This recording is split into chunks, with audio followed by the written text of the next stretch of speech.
भूतां सञ्जीवयत्य किल शक्तिधरस्वधाम्ना अन्यांश्च हस्तचरणश्रवणत्वगादीन् प्राणान् नमो भगवते पुरुषाय तुभ्यं भवत्यदनुभावादेडमो कोऽपि वाग्मी जडमतिरभिजन्तुर्जायते प्राज्ञमौलिः सकलवचनचेतो देवता भारती सा मम वचति धत्तां सन्निधिं मानसे च तपो विद्याविरक्त्या सद्गुणो घाकरानहं वादिराजगुरून् वन्दे हयग्रीवपदाश्रयान् मिथ्यासिद्धान्तदुर्ध्वान्तविध्वंसनविचक्षणः जयतीर्थाख्यतरणिर्पततां नो हृदम्बरे पूज्याय राघवेन्द्राय सिद्धधर्मरताय च भजतां कल्पवृक्षाय नमतां कामधेनवे ब्रह्मचर्य हरिप्रीतिसुविद्यावादशालिनः विष्टदान् कष्टहर्तॄन्नः विद्यामान्यान् मुनीन् नमः श्रीगुरुभ्यो नमः।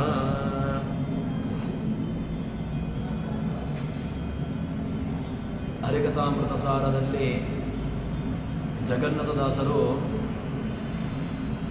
ಯಾರಿಗೆ ಭಗವಂತನ ವಿಚಾರಗಳು ಅತ್ಯಂತ ರೋಚಕ ಅಂತನಿಸ್ತದೆ, ಯಾರು ಇದರಲ್ಲಿ ಈ ಭಗವಂತನ ಕಥೆಯಲ್ಲಿ ಯಾರು ಅತ್ಯಂತ ಆಸಕ್ತಿಯನ್ನು ಹೊಂದುತ್ತಾರೆ ಅಂತ ವಿಷಯದಲ್ಲಿ ಅದಕ್ಕೆ ದೃಷ್ಟಾಂತವನ್ನು ಕೊಟ್ಟಿರತಕ್ಕಂತಹದ್ದು ಜಗನ್ನಾಥದಾಸರು ಕಬ್ಬಿನೊಳಗಿಹ ರಸ ವಿದಂತನಿಗೆ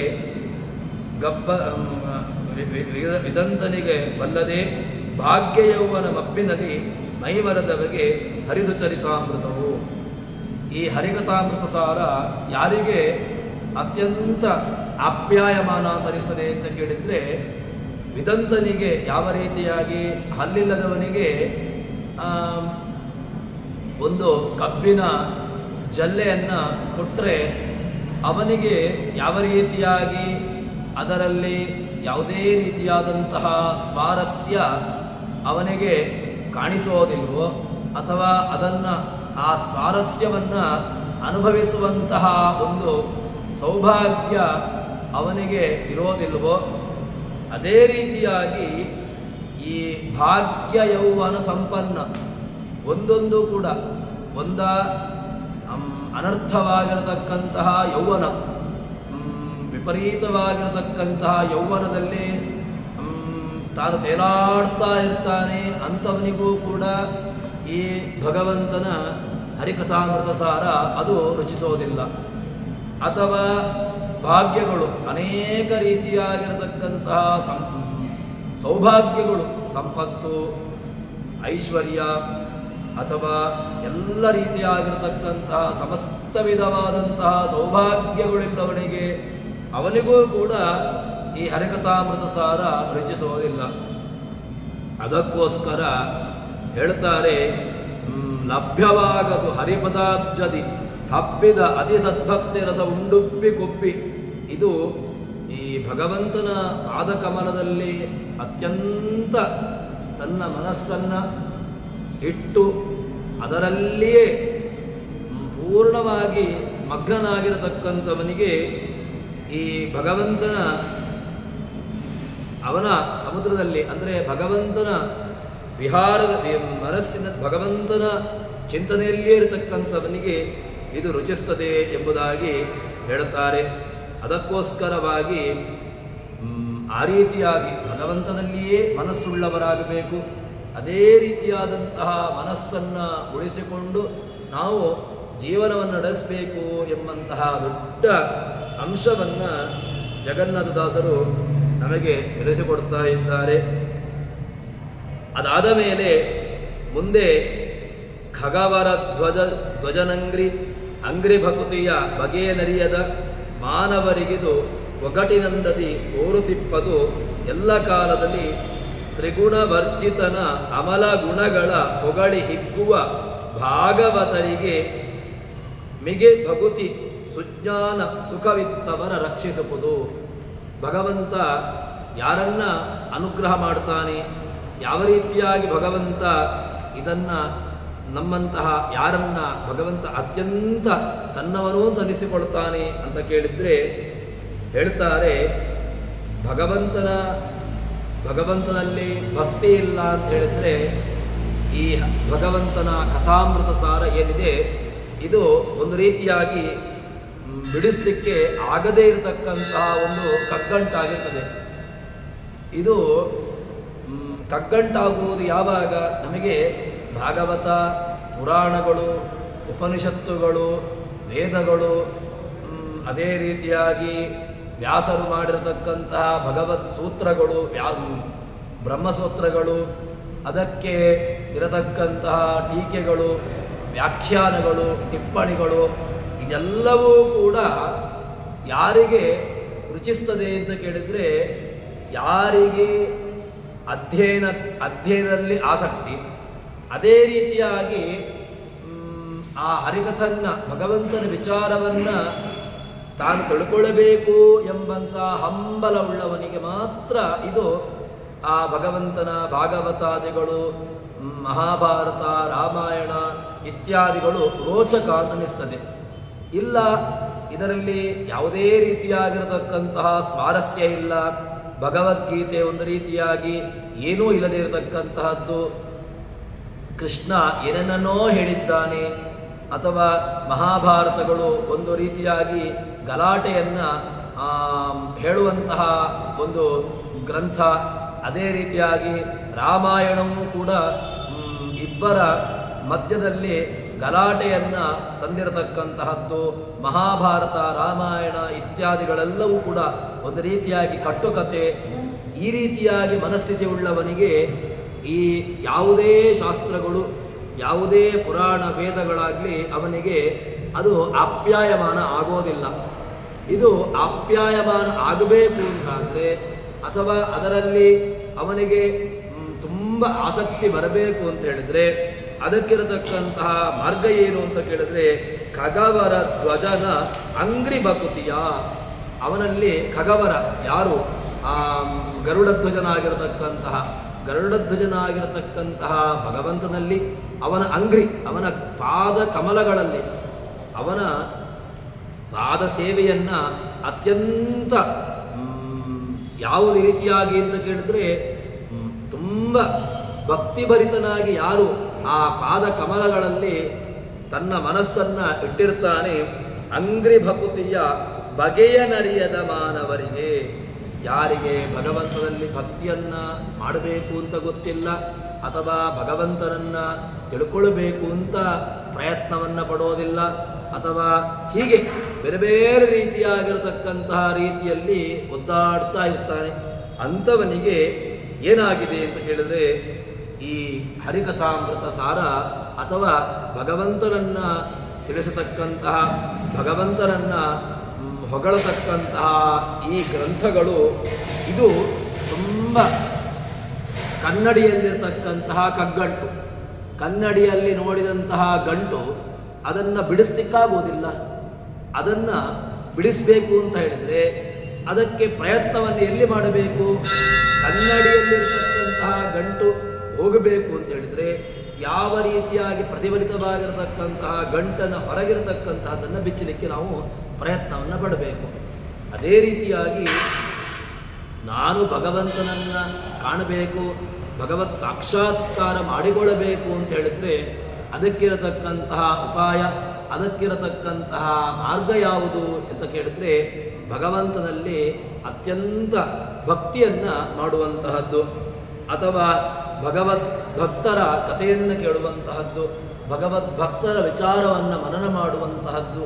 ಇದರಿಂದಾಗಿ ಮಾತ್ರ ತಾನು ಆ ಭಗವಂತನನ್ನು, ಭಗವತ್ತರ ವಿಚಾರವಾಗಿ ತಾನು ಪ್ರಯತ್ನವನ್ನು ಪಟ್ಟು ಅದರಲ್ಲಿ ತಾನು ಹೋಗಬಹುದು ಎಂಬುದಾಗಿ ಹೇಳ್ತಾರೆ. ಅದಕ್ಕೋಸ್ಕರ ಒಗಟಿನಂದದಿ ತೋರುತಿಪ್ಪದು ಎಲ್ಲ ಕಾಲದಲ್ಲಿ, ಅವನಿಗೆ ಮಾತ್ರ ಈ ಎಲ್ಲವೂ ಕೂಡ ಒಂದು ರೀತಿಯಾಗಿ ಒಗಟು. ಭಗವಂತನನ್ನು ಕಾಣಲಿಕ್ಕೆ ಏನೋ ಒಂದು ನಾವು ಅನಿಸ್ತೇವೆ, ನಾನು ದೇವರನ್ನು ನೋಡ್ತಾ ಇದ್ದೇನೆ, ದೇವರ ಪ್ರತಿಮೆಯನ್ನು ನೋಡ್ತಾ ಇದ್ದೇನೆ, ಇದಾಗೋದಿಲ್ಲ. ದೇವರ ಪ್ರತಿಮೆಯನ್ನು ನೋಡಿ ದೇವರ ಪ್ರತಿಮೆಯಲ್ಲಿ ಸನ್ನಿಹಿತನಾಗಿರತಕ್ಕಂತಹ ಭಗವಂತನನ್ನು, ಭಗವಂತನ ಗುಣಗಳನ್ನು ಕಿಂಚಿತ್ತಾದರೂ ಕೂಡ ಅದನ್ನು ಅವಲೋಕನ ಮಾಡುವ, ಅದನ್ನು ಮನನ ಮಾಡುವ, ಅದನ್ನು ಚಿಂತಿಸುವ, ಅದಕ್ಕೆ ಪ್ರಯತ್ನವನ್ನು ಮಾಡಬೇಕು ಎಂಬುದಾಗಿ ಹೇಳ್ತಾರೆ.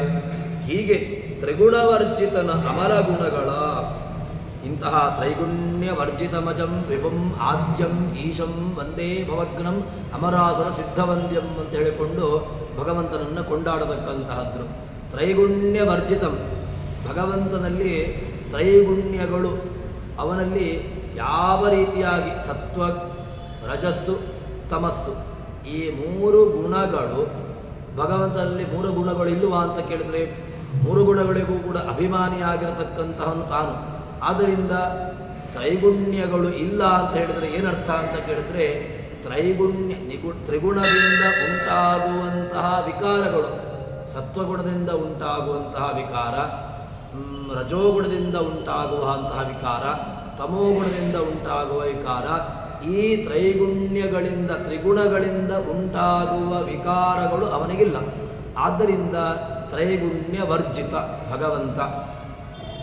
ತ್ರಿಗುಣವರ್ಜಿತನ ಅಮಲ ಗುಣಗಳ ಅಂತಹ ಭಗವಂತನಲ್ಲಿರತಕ್ಕಂತಹ ಅಮಲ, ಮಲರಹಿತವಾದಂತಹದ್ದು. ಭಗವಂತನಲ್ಲಿ ಮಲ ಇದೆಯೋ ಅಂತ ಕೇಳಿದ್ರೆ ಇಲ್ಲವೇ ಇಲ್ಲ. ಭಗವಂತ ನಾರಾಯಣ, ಭಗವಂತ ನಿರಾಮಯ, ಯಾವುದೇ ರೀತಿಯಾಗಿರತಕ್ಕಂತಹ ಆಮಯ ದೋಷಗಳು ಇಲ್ಲ ಭಗವಂತ. ಅದಕ್ಕೋಸ್ಕರ ಭಗವಂತ ನಿರಾಮಯ, ಭಗವಂತ ಅನಾಮಯ. ಈ ರೀತಿಯಾಗಿ ಭಗವಂತನನ್ನು ಉಪಾಸನೆ ಮಾಡಬೇಕು. ತ್ರಿಗುಣವರ್ಜಿತನ ಅಮಲ ಗುಣಗಳ, ಅವನಲ್ಲಿ ಏನು ಉಪನಿಷತ್ತುಗಳು, ವೇದಗಳು, ಪುರಾಣಗಳು, ಮಹಾಭಾರತ, ಏನು ಪಂಚಮ ವೇದವಾಗಿರತಕ್ಕಂತಹ ಈ ಮಹಾಭಾರತ, ಅವನಲ್ಲಿ ಯಾವ ರೀತಿಯಾದಂತಹ ಗುಣಗಳನ್ನು ಹೇಳಿದೆಯೋ, ಅದನ್ನು ಉಪಾಸನೆ ಮಾಡುವಂತಹ ವಿಚಾರವನ್ನು ಮಾಡಿದೆಯೋ, ತದ್ರೀತ್ಯ ನಾವು ಉಪಾಸನೆಯನ್ನು ಮಾಡಬೇಕು. ಅಮಲ ಗುಣಗಳ ಹೊಗಳಿ ಅದನ್ನು ಚೆನ್ನಾಗಿ ಅದನ್ನು ಇನ್ನೊಬ್ಬರಿಗೆ ತಿಳಿಸಿಕೊಡಬೇಕು. ಭಗವಂತನಲ್ಲಿ ಗುಣಗಳು ಇದೆ ಅಂತ ಹೇಳಿದರೆ ನಾವು ತಿಳ್ಕೊಂಡ್ರೆ ಪ್ರಯೋಜನ ಇಲ್ಲ, ನಾವೂ ತಿಳ್ಕೊಳ್ಬೇಕು. ಅದನ್ನು ಇತರರೂ ಕೂಡ ನಮ್ಮ ಜೊತೆಗೆ ಅದನ್ನು ಉಪಾಸನೆ ಮಾಡಲಿಕ್ಕೆ ಇನ್ನೊಬ್ಬರೂ ಕೂಡ ಪ್ರಯತ್ನವನ್ನು ಪಡಬೇಕು. ಅದಕ್ಕೋಸ್ಕರ ಭಗವಂತನನ್ನು ಅಮಲ ಗುಣಗಳನ್ನು ಚಿಂತನೆ ಮಾಡಿ ಅದರಲ್ಲಿ ಅದನ್ನು ಹೊಗಳಿ ಅದನ್ನು ಇನ್ನೊಬ್ಬರಿಗೆ ತಿಳಿಸಿ ಅದನ್ನು ತಾನು ಅತ್ಯಂತ ಹಿಗ್ಗಬೇಕು. ಅವನ ಗುಣಗಳನ್ನು ಉಪಾಸನೆ ಮಾಡಿದ್ರಿಂದಾಗಿ ಒಳಗಿನ ಆನಂದ ಅದು ಅಧಿಕವಾಗಬೇಕು. ಅಂಥವರಿಗೆ ಭಗವಂತ ಏನು ಮಾಡ್ತಾನೆ ಅಂತ ಕೇಳಿದ್ರೆ ಭಕುತಿ ಸುಜ್ಞಾನ ಸುಖವಿತ್ತು. ಅಂಥವರಿಗೆ ಒಳ್ಳೆಯ ಹೆಚ್ಚಿನ ಭಕ್ತಿ, ಇನ್ನಷ್ಟು ಭಕ್ತಿ, ಭಗವಂತನಲ್ಲಿ ಭಕ್ತಿಯನ್ನು ಕೇಳ್ತಾನೇ ಇರಬೇಕು. ಎಷ್ಟು ಕೇಳಬೇಕು ಅಂತ ಕೇಳಿದ್ರೆ ಏನು ಕೇಳಿದರೂ ಕೂಡ ಕಮ್ಮಿ ಆಗಬಾರ್ದು, ಅಷ್ಟು ಅವನಲ್ಲಿ ಭಕ್ತಿಯನ್ನು ನಾವು ಮಾಡಬೇಕು, ಕೇಳಬೇಕು. ಅದಕ್ಕೋಸ್ಕರ ಭಗವಂತನಲ್ಲಿ ಈ ರೀತಿಯಾಗಿ ಅವನನ್ನು ಗುಣಗಳನ್ನು ಉಪಾಸನೆ ಮಾಡಿ ಅವನ ಗುಣಗಳನ್ನು ಉಪಾಸನೆ ಮಾಡಿದ್ರಿಂದಾಗಿ ಭಗವಂತ ಏನನ್ನು ಕೊಡ್ತಾನೆ ಅಂತ ಕೇಳಿದರೆ ಭಕ್ತಿ, ವಿಜ್ಞಾನ, ಆನಂದ. ಜ್ಞಾನ ಅಷ್ಟೇ ಅಲ್ಲ, ವಿಶೇಷವಾದಂತಹ ಜ್ಞಾನ, ವಿಜ್ಞಾನ, ಸಾಮಾನ್ಯ ಜ್ಞಾನ, ವಿಶೇಷ ಜ್ಞಾನ. ಹೇಗೆ ಅಂತ ಕೇಳಿದರೆ ಯಾವುದೋ ಒಂದು ವಿಚಾರದಲ್ಲಿ ನಮಗೆ ಸಾಮಾನ್ಯ ಜ್ಞಾನ ಇದೆ. ಒಂದು ವಸ್ತು ಅಥವಾ ಯಾವುದೋ ಒಂದು ವಿದ್ಯುತ್ ಶಕ್ತಿಯಿಂದ ಓಡುವಂತಹ ಫ್ಯಾನ್, ಅದನ್ನು ಯಾವ ರೀತಿಯಾಗಿ ಯಾವ ವಯರನ್ನು ಪ್ಲಸ್ ಮೈನಸ್ ಇತ್ಯಾದಿಗಳನ್ನು ಅದಕ್ಕೆ ಬೇಕಾಗಿರತಕ್ಕಂತಹ ರೀತಿಯಲ್ಲಿ ಅದನ್ನು ಸೇರಿಸಿದಾಗ ಮಾತ್ರ ಅದರಲ್ಲಿ ವಿದ್ಯುತ್ ಪ್ರವಹಿಸಿ ಆ ಯಂತ್ರ ತನ್ನ ಕಾರ್ಯವನ್ನು ಮಾಡ್ತದೆ. ಅದೇ ರೀತಿಯಾಗಿ ಭಗವಂತನಲ್ಲಿ ಭಗವಂತನ ಜ್ಞಾನ ಇದು ಬರಬೇಕು ಅಂತ ಹೇಳಿದರೆ ಒಳ್ಳೆಯ ಹೆಚ್ಚಿನ ಭಕ್ತಿ ಬೇಕು, ಒಳ್ಳೆಯ ಜ್ಞಾನ ಬೇಕು ಅಂತ ಹೇಳಿದರೆ ಭಗವಂತನನ್ನು ಉಪಾಸನೆ ಮಾಡುವಂತಹದರಲ್ಲಿ ಮತ್ತಷ್ಟು ವಿಶೇಷವಾದಂತಹ ಪ್ರಯತ್ನವನ್ನು ಪಡಬೇಕು. ವಿಶೇಷವಾದಂತಹ ಪ್ರಯತ್ನವನ್ನು ಪಟ್ಟಾಗ ಭಗವಂತ ಏನು ಮಾಡ್ತಾನೆ ಅಂತ ಕೇಳಿದರೆ ಒಳ್ಳೆಯ ರೀತಿಯಾಗಿರ್ತಕ್ಕಂತಹ ಅನುಗ್ರಹ, ಮೋಕ್ಷಾದಿ ಅನುಗ್ರಹವನ್ನು ಭಗವಂತ ಕೊಡ್ತಾನೆ ಎಂಬುದಾಗಿ ಹೇಳ್ತಾರೆ.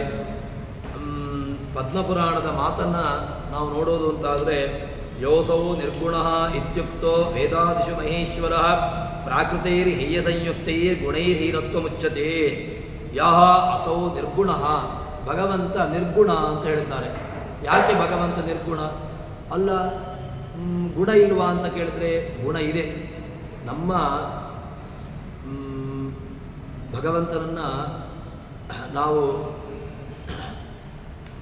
ವಿಷ್ಣು ಸಹಸ್ರನಾಮದಲ್ಲಿ ಹೇಳುವಾಗ ಅದೃತಃ ಸುಧೃತಃ ಸ್ವಾಸ್ಯಃ ಪ್ರಾಗ್ವಂಶೋ ವಂಶವರ್ಧನ, ಅದೇ ರೀತಿಯಾಗಿ ನಿರ್ಗುಣೋ ಮಹಾನ್, ಈ ರೀತಿಯಾಗಿ ಅವನನ್ನು ಮಹಾಭಾರತದಲ್ಲಿ ಬರತಕ್ಕಂತಹ ಈ ಸಹಸ್ರನಾಮ ಹೇಳ್ತಾ ಉಂಟು. ಭಗವಂತ ನಿರ್ಗುಣ ಅಂತ ಹೇಳಿದ್ರೆ ಏನು ನಿರ್ಗುಣ? ನಿರ್ಗುಣ ಶಬ್ದಕ್ಕೆ ಯಾವ ರೀತಿಯಾಗಿಂತಹ ಅರ್ಥ? ನಿರ್ಗುಣ ಅಂತ ಹೇಳಿದ್ರೆ ಪ್ರಾಕೃತಾದಿ ಗುಣಗಳು ಅಥವಾ ಪ್ರಾಕೃತ ಸಂಬಂಧಿಯಾದಂತಹ ಗುಣಗಳಿಂದ ವಿಕಾರರಹಿತನು. ಪ್ರಾಕೃತ ಸಂಬಂಧ ವಿಕಾರರಹಿತನು ಅಂತ ಹೇಳಿದರೆ ಪ್ರಾಕೃತಿಕವಾಗಿರತಕ್ಕಂತಹ ಗುಣಗಳು ಅವನನ್ನು ಬಾಧಿಸೋದಿಲ್ಲ ಎಂಬುದಾಗಿ ಹೇಳ್ತಾರೆ. ನಿರ್ಗುಣ ಇತ್ಯುಕ್ತ, ವೇದಾದಿಗಳಲ್ಲಿಯೂ ಕೂಡ ಅವನನ್ನು ನಿರ್ಗುಣ ಅಥವಾ ಈ ರೀತಿಯಾಗಿ ಅವನನ್ನು ಹೇಳ್ತಾರೆ. ಅದಕ್ಕೆ ನಿರ್ಗುಣಾದಿ ಶಬ್ದಕ್ಕೆ ಏನು ಅರ್ಥವನ್ನು ಮಾಡಬೇಕು? ಯಾವುದೋ ಒಂದು ಸತ್ವಗುಣ ವಿಕಾರ, ರಜೋಗುಣ ವಿಕಾರ, ತಮೋಗುಣ ವಿಕಾರ ಇತ್ಯಾದಿಗಳಿಲ್ಲ. ಆದ್ದರಿಂದ ಪ್ರಾಕೃತಯೇ ಹೇಯ ಸಂಯುಕ್ತೈ, ಪ್ರಾಕೃತಿಕವಾದಂತಹ ಹೇಯವಾದಂತಹ ಯಾವುದೇ ಗುಣಗಳು ಅವನಲ್ಲಿ ಬಾಧಿಸೋದಿಲ್ಲ. ಅದರಿಂದ ಯಾವುದೇ ರೀತಿಯಾಗಿರತಕ್ಕಂತಹ ವಿಕಾರವನ್ನು ಉಂಟು ಮಾಡಲಿಕ್ಕಾಗೋದಿಲ್ಲ ಎಂಬ ಅರ್ಥವನ್ನು ಮಾಡಬೇಕು. ಹೀಗೆ ಬೇಕಾಗಿರತಕ್ಕಂತಹ ರೀತಿಯಲ್ಲಿ ಅವನನ್ನು ಉಪಾಸನ ಮಾಡಬೇಕು. ಪ್ರಾಕೃತ ಗುಣಗಳ ಸಂಬಂಧ ಬಂತು ಅಂತ ಹೇಳಿದರೆ, ಸತ್ವಗುಣ ಅಧಿಕವಾದಾಗ ಒಬ್ಬನಲ್ಲಿ ಪ್ರೀತಿ ಬರ್ತದೆ, ರಜೋಗುಣ ಅಧಿಕವಾಯಿತು ಅಂತ ಹೇಳಿದರೆ ಪ್ರೀತಿಯೂ ಬರ್ತದೆ, ದ್ವೇಷವನ್ನೂ ಮಾಡ್ತಾನೆ ಸ್ವಲ್ಪ ಸ್ವಲ್ಪ. ತಮೋಗುಣ ಅಧಿಕವಾಯಿತು ಅಂತ ಹೇಳಿದರೆ ಅವನನ್ನು ಬಡಿಬೇಕು, ಹೊಡಿಬೇಕು, ಕೊಲ್ಲಬೇಕು, ಈ ರೀತಿಯಾಗಿರ್ತಕ್ಕಂತಹ ತನ್ನ ವ್ಯಾಪಾರವನ್ನು ಮಾಡಲಿಕ್ಕೆ ಶುರು ಮಾಡ್ತಾನೆ. ಅದಕ್ಕೋಸ್ಕರವಾಗಿ ಭಗವಂತ ಈ ತ್ರೈಗುಣ್ಯಗಳ ಅದರಿಂದ ಉಂಟಾಗುವಂತಹ ಯಾವುದೇ ವಿಕಾರಗಳಿಗೆ ತಾನು ಒಳಪಟ್ಟಿಲ್ಲ ಎಂಬ ಅರ್ಥವನ್ನು ಮಾಡುವುದೇ ಸೂಕ್ತ. ಆ ರೀತಿಯಾಗಿರತಕ್ಕಂತಹ ಅರ್ಥವನ್ನೇ ಮಾಡಬೇಕು ಎಂಬುದಾಗಿ ನಮಗೆ ಜಗನ್ನಾಥದಾಸರು ತೋರಿಸಿಕೊಡ್ತಾರೆ. ಇದೇ ರೀತಿಯಾದಂತಹ ಅರ್ಥ ಇದು ವೇದಗಳಿಗೆ ಸಮ್ಮತವಾದದ್ದು, ಪುರಾಣಗಳಿಗೆ ಸಮ್ಮತವಾದದ್ದು, ಉಪನಿಷತ್ತಿಗೆ ಸಮ್ಮತವಾದದ್ದು ಎಂಬುದಾಗಿ ಹೇಳ್ತಾರೆ. ಇಂತಹ ಭಗವಂತನನ್ನು ಉಪಾಸನೆ ಮಾಡೋಣ. ಉಪಾಸನೆ ಮಾಡಿದ್ದರಿಂದಾಗಿ ಏನಾಗ್ತದೆ ಅಂತ ಕೇಳಿದ್ರೆ, ಸಯೇಕ ದೇವಾನಾಮಾನಂದ ಶ್ರೋತ್ರಿಯಸ್ಯ ಚ ಕಾಮಃ ತಸ್ಯ. ಅವನನ್ನು ಉಪಾಸನೆ ಮಾಡ್ತೇನೆ, ಉಪಾಸನೆ ಮಾಡಿದ್ದರಿಂದಾಗಿ ನನಗೇನು ಫಲ ಇಲ್ಲ, ನನಗೇನು ಕೂಡ ಲಾಭ ಇಲ್ಲ ಅಂತ ಹೇಳಿದ್ರೆ ಲಾಭ ಇದೆ.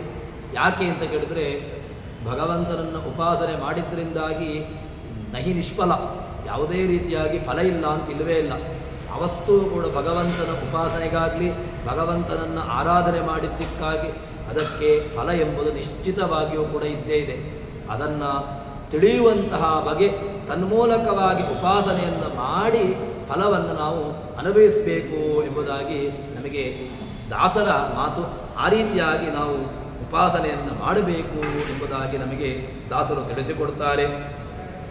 ಅದಕ್ಕೋಸ್ಕರ ಭಗವಂತನನ್ನು ಅತ್ಯಂತ ಉತ್ತಮವಾಗಿರತಕ್ಕಂತಹ ಉತ್ತಮತಮವಾಗಿರತಕ್ಕಂತಹ ಭಗವಂತನನ್ನು ನಾವು ಉಪಾಸನೆ ಮಾಡಬೇಕು ಎಂಬುದಾಗಿ ಹೇಳ್ತಾರೆ.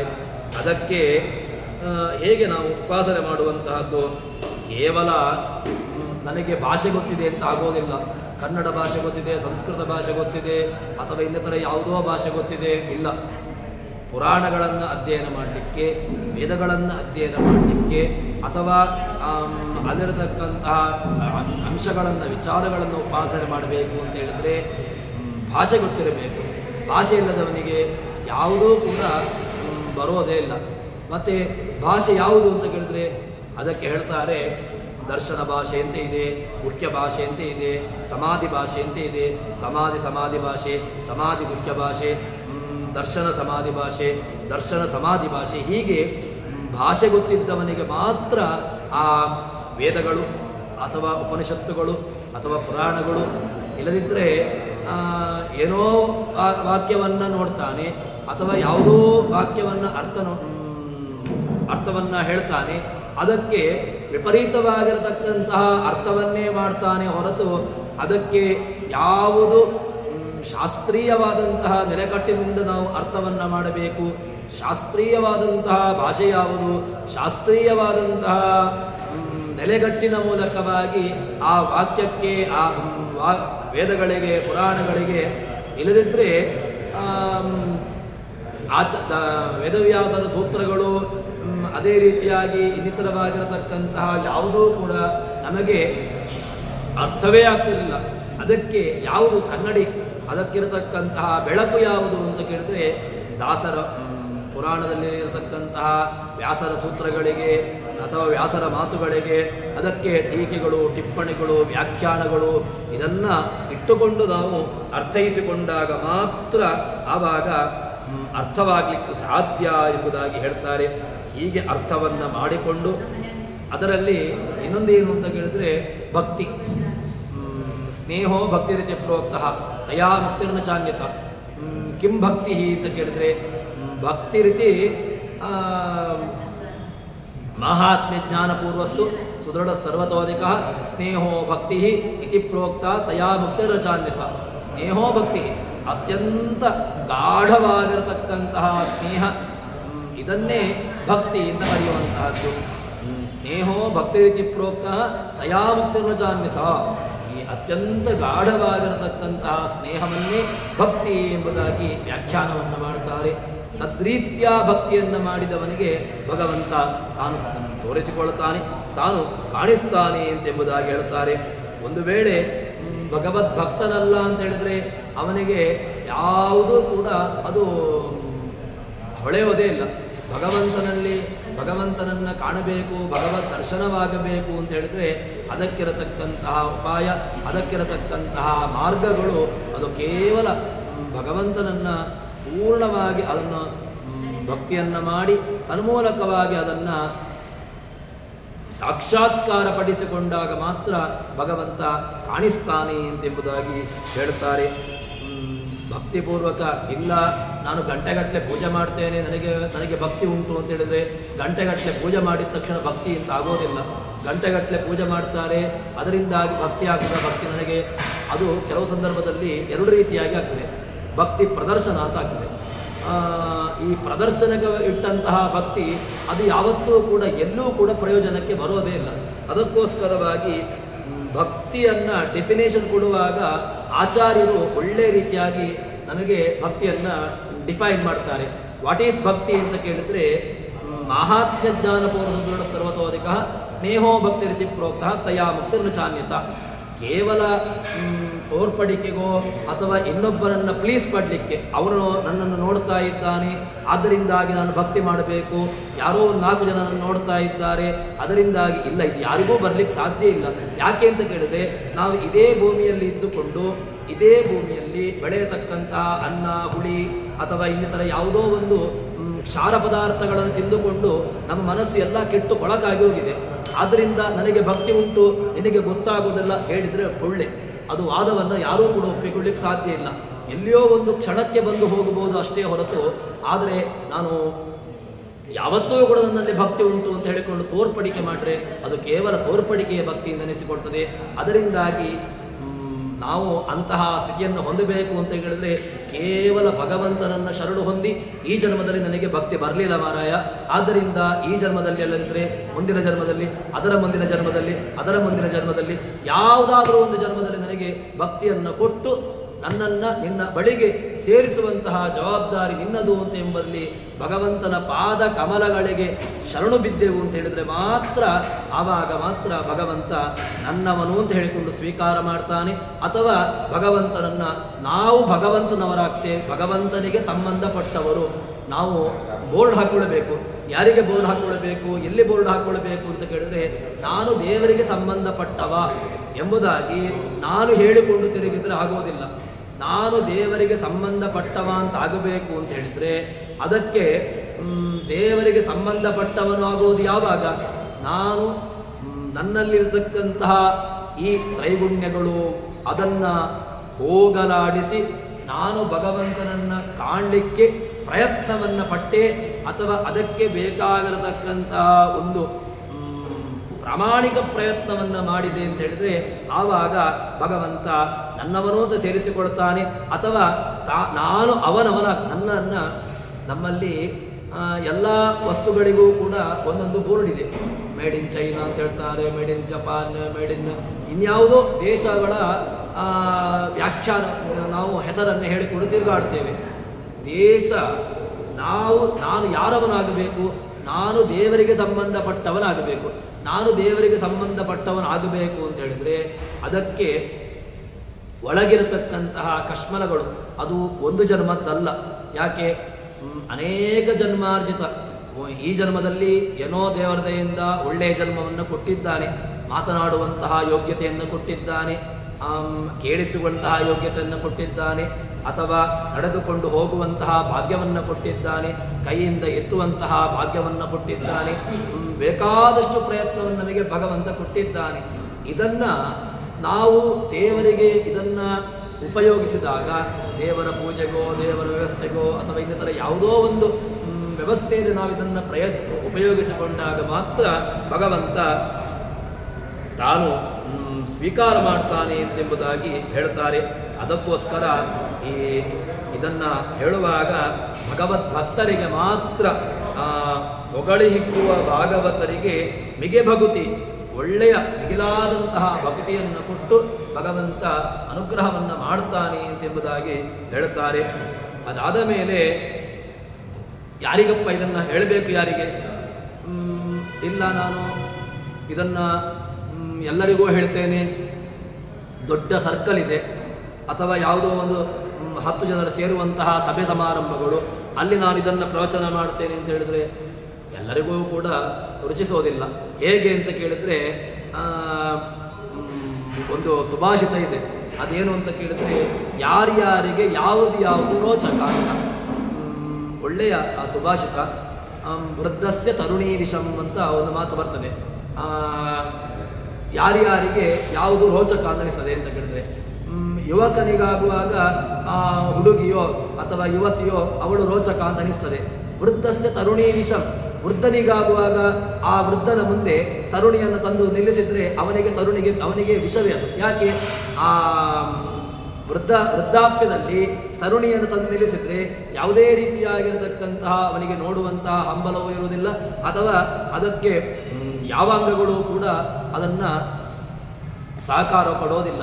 ಅದಕ್ಕೋಸ್ಕರ ಅದೇ ರೀತಿಯಾಗಿ ಭಗವಂತನ ವಿಚಾರದಲ್ಲಿ ಯಾರು ಪ್ರಯತ್ನವನ್ನು ಪಡ್ತಾರೆ, ಯಾರಿಗೆ ಇದು ಅತ್ಯಂತ ರೋಚಕವಾಗದೆ ಅಂತ ಕೇಳಿದರೆ, ಈ ಪರಮ ರಹಸ್ಯವಾಗಿರತಕ್ಕಂತಹದ್ದು ಇದು ಅತ್ಯಂತ ಯೋಗ್ಯರಿಗೆ ಮಾತ್ರ ರೋಚಕ. ಯಾರು ಇದರಲ್ಲಿ ಪ್ರಯತ್ನವನ್ನು ಪಟ್ಟು ಅದರಲ್ಲಿ ತಾನು ಇನ್ನಷ್ಟು ಆಳವಾಗಿರತಕ್ಕಂತಹ ಅದರಲ್ಲಿ ಪ್ರಯತ್ನವನ್ನು ಪಡ್ತಾನೋ ಅವನಿಗಾಗದೆ.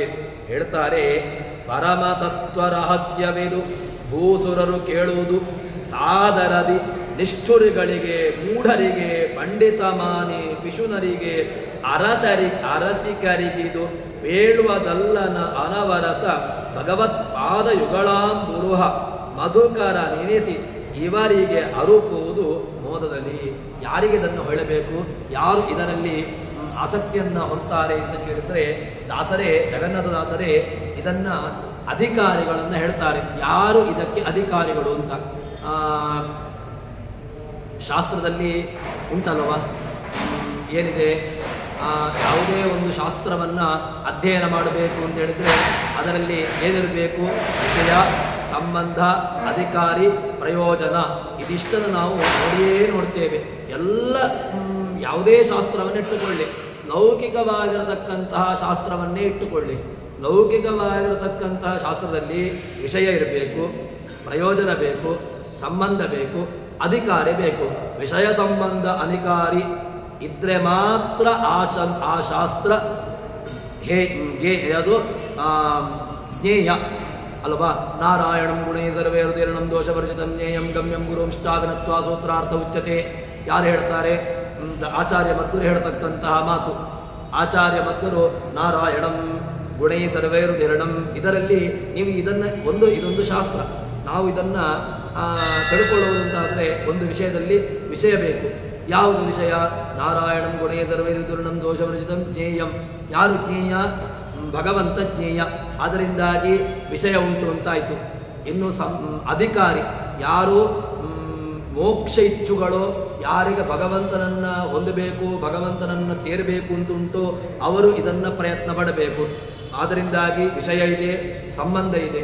ಪ್ರಯೋಜನ ಯಾವುದು? ಮುಖ್ಯ ಪ್ರಯೋಜನ ಇಟ್ಟುಕೊಳ್ಳುವ ಧರ್ಮಾರ್ಥ ಕಾಮ ಮೋಕ್ಷ. ಮೋಕ್ಷ ಎಂಬುದು ಮುಖ್ಯ ಪ್ರಯೋಜನ. ಆದ್ದರಿಂದ ನಾರಾಯಣಂ ಗುಣೇ ಸರ್ವೇ ರುದೀರ್ಣಂ ದೋಷವರ್ಜಿತಂ ಜ್ಞೇಯಂ ಗಮ್ಯಂ ಗುರುಂಶ್ಚಾಪಿ ನತ್ವಾ ಸೂತ್ರಾರ್ಥ ಉಚ್ಯತೆ. ಅತ್ರ ಕಿಂ ಉಚ್ಯತೆ? ಸೂತ್ರಾರ್ಥ ಉಚ್ಯತೆ. ಸೂತ್ರಾರ್ಥ ಉಚ್ಯತೆ ಅಂತ ಹೇಳಿದ್ರಿಂದಾಗಿ ಸೂತ್ರವನ್ನು ಹೇಳ್ತೇನೆ.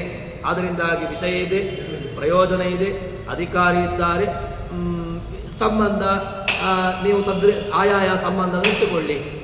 ವಿಷಯ ಜ್ಞಾತೃಜ್ಞೇಯ ಸಂಬಂಧ ಅಥವಾ ಪ್ರಯೋಜಕ ಭಾವ ಸಂಬಂಧ ಅಥವಾ ಹೀಗೆ ನೀವು ಯಾವ ಸಂಬಂಧವನ್ನು ಬೇಕಾದರೂ ಯೋಗ್ಯತವಾಗಿರೋ ಸಂಬಂಧ. ಒಂದು ಗ್ರಂಥ ಲೌಕಿಕವಾಗಿರತಕ್ಕಂತಹ ಗ್ರಂಥವನ್ನಿಟ್ಟುಕೊಂಡರೂ ಕೂಡ ಅದರಲ್ಲಿ ವಿಷಯ ಸಂಬಂಧ ಅಧಿಕಾರಿ ಇಲ್ಲ ಅಂತ ಹೇಳಿದರೆ ಯಾರೂ ಕೂಡ ಅದನ್ನು ಅಧ್ಯಯನ ಮಾಡಲಿಕ್ಕೆ ಹೋಗೋದಿಲ್ಲ. ಕಾಕಸ್ಯ ಗತಿವಾದಂತಹ PhD ಮಾಡ್ತೇನೆ ಯಾವುದರಲ್ಲಿ ಅಂತ ಕೇಳಿದ್ರೆ ಕಾಗೆಗೆ 32 ಹಲ್ಲುಗಳು ಅಂತ. ಯಾರು ಇದನ್ನು ಅಧ್ಯಯನ ಮಾಡ್ತಾರೆ? ಅಥವಾ ಕಾಗೆಗೆ 32 ಹಲ್ಲು ಇದೆ ಅಂತ ಹೇಳಿ ಅದನ್ನು ನಾವು ಪ್ರೂವ್ ಮಾಡಿ ಏನಾಗಬೇಕು ಅಂತ ಪ್ರಶ್ನೆ. ಯಾರೂ ಕೂಡ ಈ ಕಾಗೆಗೆ 32 ಹಲ್ಲು ಅದನ್ನು ಆ ಪೀಠಿಗೆಯಲ್ಲಿಯೇ ಅವನದ್ದು ಬಿದ್ದು ಹೋಗ್ತದೆ. ಅದಕ್ಕೋಸ್ಕರ ಅಧ್ಯಯನ ಮಾಡಬೇಕು ಅಂತ ಹೇಳಿದ್ರೆ ಇದೆಲ್ಲವೂ ಇರಬೇಕು. ವಿಷಯ, ಸಂಬಂಧ, ಅಧಿಕಾರಿ, ಪ್ರಯೋಜನ. ಇಷ್ಟು ಇದ್ದರೆ ಮಾತ್ರ ಒಂದು ಗ್ರಂಥ ಉಪಾದೇಯ, ಆ ಗ್ರಂಥ ತಿಳ್ಕೊಳ್ಳಿಕ್ಕೆ ಯೋಗ್ಯ ಅಂತ ಅನಿಸಿಕೊಳ್ತದೆ. ಇಲ್ಲಿಯೂ ಕೂಡ ಈ ಕೃತಿಗಳು, ಯಾವುದೇ ಒಂದು ಕೃತಿಯನ್ನು ಇಟ್ಟುಕೊಳ್ಳಿ. ಈಗ ಪ್ರಕೃತ ಹರಿಕಥಾಮೃತ, ಭಗವಂತನ ಕಥೆ ಯಾರಿಗೆ ಇದು ರುಚಿಸ್ತದೆ ಅಂತ ಕೇಳಿದರೆ ಯೋಗ್ಯರಿಗೆ ರುಚಿಸ್ತದೆ, ಅಯೋಗ್ಯರಿಗೆ ಇಲ್ಲ. ಯಾಕೆ? ಭಗವಂತನನ್ನು ತಿಳ್ಕೊಂಡು ಭಗವಂತನನ್ನು ಅವನ ಲೀಲೆಗಳನ್ನು ತಿಳ್ಕೊಂಡು ನನಗೇನಾಗಬೇಕು? ಭಗವಂತ ಮಾಡಿದ್ದ ಇರಲಿ, ಭಗವಂತ ಮಾಡಿದ್ದ ಅವನಿಗೆ, ನಾನು ತಿಳ್ಕೊಂಡು ನನಗೇನಾಗಬೇಕು ಅದರಿಂದ ಅಂತ ಕೇಳಿದರೆ ಹೇಳ್ತಾರೆ. ಅದಕ್ಕೋಸ್ಕರನೇ ಇದೊಂದು ರಹಸ್ಯ. ಇದು ಗುಹ್ಯತಮಂ ಶಾಸ್ತ್ರಂ ಇದಮುಕ್ತಂ ಮಯಾ ನಘ ಅಂತ ಎಲ್ಲ ಕಡೆಗಳಲ್ಲೂ ಕೂಡ ಕೃಷ್ಣ ಭಗವದ್ಗೀತೆಯಲ್ಲೂ ಹೇಳ್ತಾನೆ. ಇದು ನೀನು ಯಾವುದೋ ಒಂದು ದೊಡ್ಡ ಸಭೆ ಸಮಾರಂಭಗಳಲ್ಲಿ ನೀನು ಹೇಳಲಿಕ್ಕಿರೋದಲ್ಲ. ಇದನ್ನು ಹೇಳ್ತಿ ಅಂತಾದರೆ ಇದಕ್ಕೆ ಯೋಗ್ಯರು ಬೇಕು, ಇದನ್ನು ಅಧ್ಯಯನ ಮಾಡುವಂತಹ ಆಸಕ್ತಿಯೂ ಬೇಕು. ಇಲ್ಲ ಅಯೋಗ್ಯರು ಇದನ್ನು ಅಧ್ಯಯನ ಮಾಡಲಿಕ್ಕೂ ಹೋಗೋದಿಲ್ಲ, ಅದರಲ್ಲಿ ತಮ್ಮ ಪ್ರವೃತ್ತಿಯನ್ನೂ ಮಾಡಲಿಕ್ಕೂ ಹೋಗೋದಿಲ್ಲ. ಇದಂ ರಹಸ್ಯಂ ಅಂತ ಹೇಳಿಕೊಂಡು ಕೃಷ್ಣ ಭಗವದ್ಗೀತೆಯಲ್ಲಿ ಅದೇ ರೀತಿಯಾಗಿ ಬೇರೆ ಬೇರೆ ಪುರಾಣಗಳಲ್ಲಿಯೂ ಕೂಡ ಆ ರೀತಿಯಾಗಿರ್ತಕ್ಕಂತಹ ವಿಚಾರವನ್ನು ನಾವು ನೋಡ್ತೇವೆ. ಅದೇ ರೀತಿಯಾಗಿ ಇಲ್ಲಿ ಹೇಳ್ತಾರೆ, ಪರಮ ತತ್ವರಹಸ್ಯವಿದು, ಇದು ರಹಸ್ಯ. ಇದಂ ರಹಸ್ಯಂ, ನಾನಿದು ರಹಸ್ಯವಾಗಿರತಕ್ಕಂತಹದ್ದು, ರಹಸ್ಯವಿದು. ಇದನ್ನು ಕೇಳಬೇಕು. ಯಾರು ಕೇಳಬೇಕು ಅಂತ ಕೇಳಿದರೆ ಯಾರಿಗೆ ಭಗವಂತನನ್ನು ತಿಳ್ಕೊಳ್ಬೇಕು ಅಂತ ಉಂಟೋ ಅವರು ಇದನ್ನು ತಿಳ್ಕೊಳ್ಳಿ ಸಾಕು.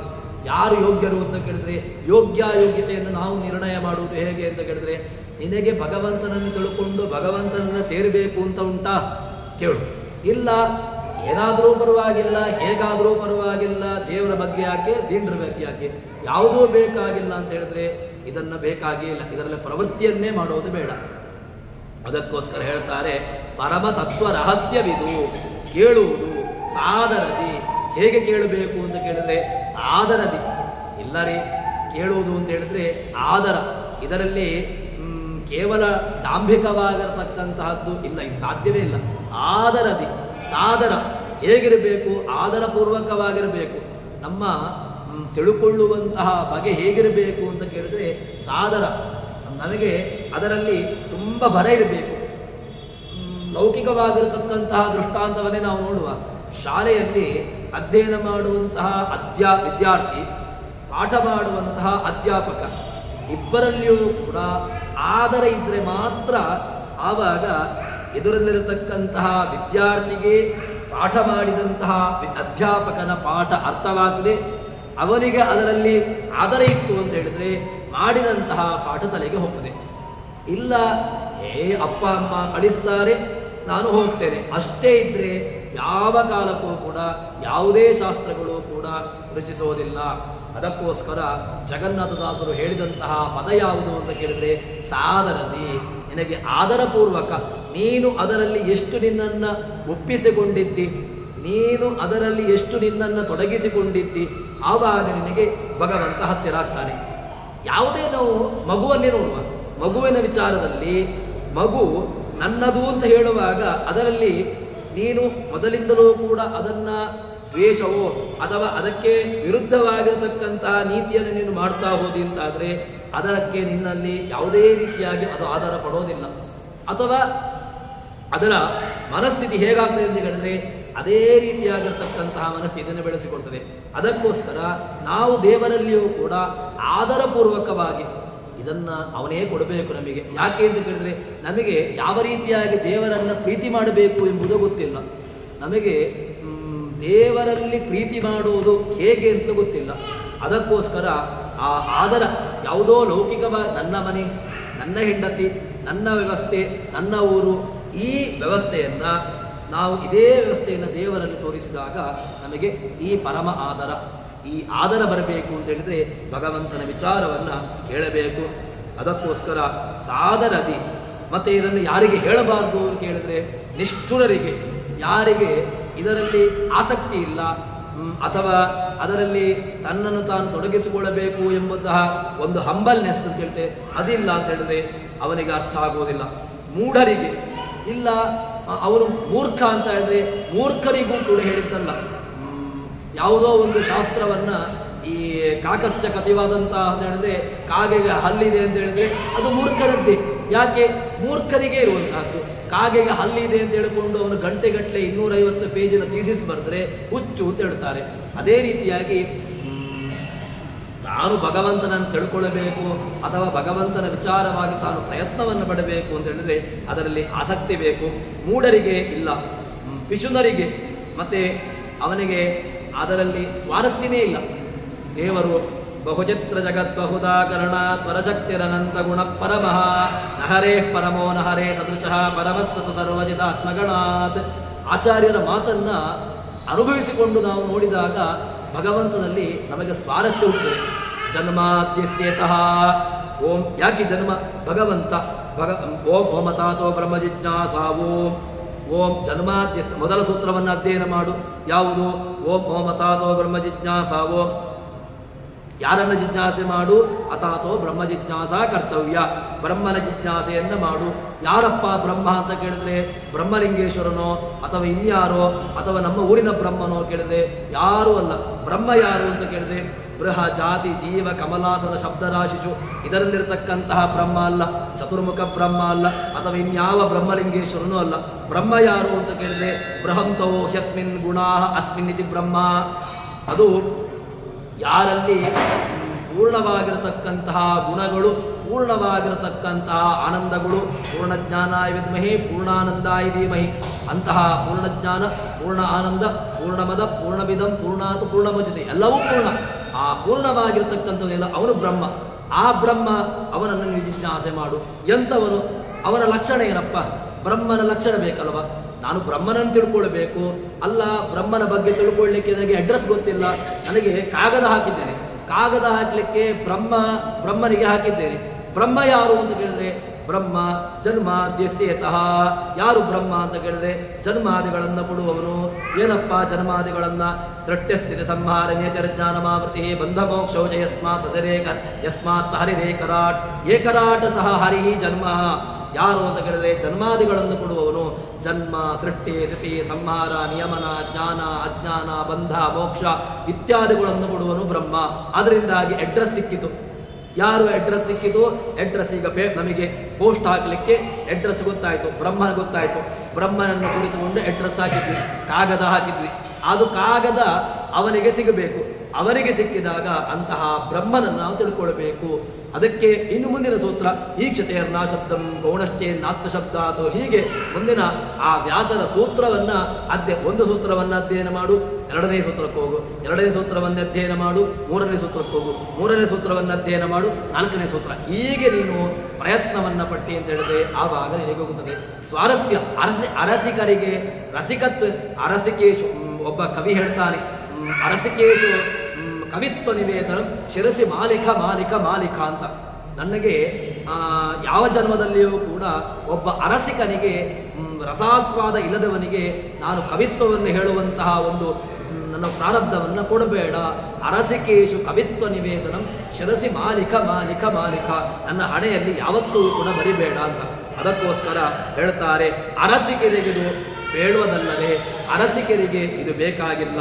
ಮತ್ತೆ ಅನವರತ ಭಗವತ್ಪಾದ, ಯಾರ ಮನಸ್ಸು ಅನವರತ ನಿತ್ಯದಲ್ಲಿಯೂ ಕೂಡ ಭಗವಂತನ ಎರಡು ಪಾದ ಕಮಲಗಳಲ್ಲಿ ಯಾರ ಮನಸ್ಸು ಅನವರತ ನಿರತವಾಗಿದೆಯೋ ಅಂಥವನ ಅಂಬುರುಹ ಮಧುಕರ ಎನಿಸುವ ಅಂತಹ ಪಾದ ಕಮಲಗಳಲ್ಲಿ ಯಾರ ಮನಸ್ಸು ತುಂಬ ಆಳವಾಗಿ ನೆಟ್ಟಿದೆಯೋ ಅಂಥವರಿಗೆ ಇದನ್ನು ಸಂತೋಷದಿಂದ ಹೇಳಬೇಕು. ಆದ್ದರಿಂದ ಭಗವಂತನನ್ನು ತಿಳ್ಕೊಳ್ಬೇಕು ಅಂತ ಹೇಳಿದ್ರೆ ಯಾವುದೋ ಒಂದು ದೊಡ್ಡ ಸರ್ಕಲಲ್ಲಿ ನಾನು ಪ್ರವಚನವನ್ನು ಮಾಡ್ತೇನೆ, ನನಗೆ ತುಂಬ ಗೊತ್ತಿದೆ, ಬನ್ನಿ ಕುತುಕೊಳ್ಳಿ ಅಂತ ಹೇಳಿಕೊಂಡು ಆ ರೀತಿಯಾಗಿ ಹೇಳುವಂತಹದ್ದಲ್ಲ. ಇದಂ ರಹಸ್ಯಂ ಪರಮಂ ಭಕ್ತ್ಯಾತಮಯೋದಿತಂ. ಈ ರಹಸ್ಯವಾಗಿರತಕ್ಕಂತಹ ಮಾತು ಕೃಷ್ಣ ಹೇಳಿರತಕ್ಕಂತಹದ್ದು, ದಾಸರು ಹೇಳಿರತಕ್ಕಂತಹದ್ದು. ಇದನ್ನು ನಮ್ಮ ಜೀವನದಲ್ಲಿ ಕಿಂಚಿತ್ತಾದರೂ ಕೂಡ ಒಂದು ಭರಿಸುವಂತಹ, ಅದನ್ನು ಪ್ರಯತ್ನಪೂರ್ವಕವಾಗಿ ಭರಿಸಿ ಅದರಲ್ಲಿ ಮತ್ತಷ್ಟು ಪ್ರವೃತ್ತಿಯನ್ನು ಮಾಡುವಂತಹ ನಮ್ಮ ಜನ್ಮ ಸಫಲವಾಗುವಂತೆ ಮಾಡಲಿ ಅಂತ ಹೇಳಿಕೊಂಡು ಭಗವಂತನಲ್ಲಿ ಈ ವಿಷಯವನ್ನು ಅರ್ಪಿಸ್ತೇನೆ. ಸರ್ವಣ ಸಂಪೂರ್ಣ ಸರ್ವದೋಷ ವರ್ಜಿತಃ ಪ್ರಿಯತಾಂ ಪ್ರಿಯದೇವಾಲಂ ಶ್ರೀ ಕೃಷ್ಣ.